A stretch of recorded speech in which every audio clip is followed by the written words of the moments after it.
Eto, magigisa tayo ng gulay. Ang sahog ko, ang aking inuuna, yan ang karne ng baboy. Akin itong gigisahin. Ayan.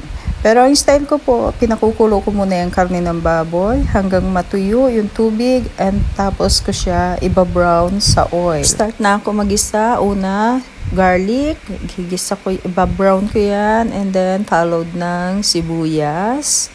Ayan, hanggang medyo mag-brown din ang sibuyas. Ilalagay ko na ang aking mga gulay. May beans, may sayote, may carrots. Actually, ito po yung gulay na pang pansit.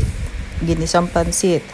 Pwede rin po siyang ulam without the bihon. So, yan po ang ginagawa ko.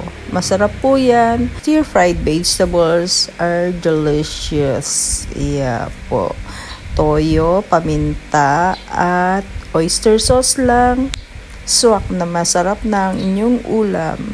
Ay iyan yung aking oyster sauce. Lagyan ko siya ng 1 tablespoonful at ihalo-halo hanggang sa maluto. Ayan, ready na ang ating stir-fried gulay.